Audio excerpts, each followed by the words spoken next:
ಎಲ್ಲರಿಗೂ ನಮಸ್ಕಾರ. ನಾನಿವತ್ತು ತೋರಿಸ್ತಾ ಇರೋ ರೆಸಿಪಿ ಬಂದುಬಿಟ್ಟು ಮೊಳಕೆ ಹುಳ್ಳಿಕಾಳು ಸಾಂಬಾರು. ನಾನು ಇದಕ್ಕೆ ಫಸ್ಟು ರುಬ್ಬೋಕೆ 2 ಸ್ಪೂನು ಖಾರದ ಪುಡಿ ಮತ್ತು 1.5 ಸ್ಪೂನಷ್ಟು ಸಾಂಬಾರ ಪುಡಿ, ಒಂದು ಸ್ವಲ್ಪ ಅರಿಶಿನ, ಟೊಮೊಟೊ, ಈರುಳ್ಳಿ, ಕಾಯಿ, ಶುಂಠಿ, ಬೆಳ್ಳುಳ್ಳಿ, ಕೊತ್ತಂಬರಿ, ಹಾಗೆ ಸ್ವಲ್ಪ ಚಕ್ಕೆ ಲವಂಗನ ತೊಗೊಂಡಿದ್ದೀನಿ.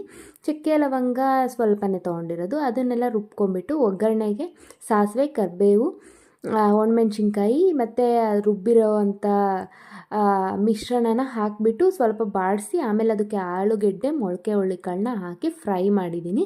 ಫ್ರೈ ಮಾಡಿ ಸ್ವಲ್ಪ ಹಾಗೆ ಫ್ರೈ ಎಲ್ಲ ಮಾಡಿಬಿಟ್ಟು ಆಮೇಲೆ ಅದಕ್ಕೆ ಎಷ್ಟು ಬೇಕೋ ಅಷ್ಟು ನೀರು ಹಾಕಿಬಿಟ್ಟು ಮುದ್ದೆಗೆ ಅಂದರೆ ಸ್ವಲ್ಪ ತೆಳ್ಳಗೆ ಇರಬೇಕು, ಮತ್ತು ಚಪಾತಿಗೆ ಎಲ್ಲ ಮಾಡ್ಕೊತೀನಿ ಅಂದರೆ ಸ್ವಲ್ಪ ಗಟ್ಟಿ ಇರಬೇಕು. ನಾನು ಮುದ್ದೆಗೆ ಮಾಡ್ತಿರೋದ್ರಿಂದ ಸ್ವಲ್ಪ ತೆಳ್ಳಗೆ ಮಾಡಿಕೊಂಡೆ.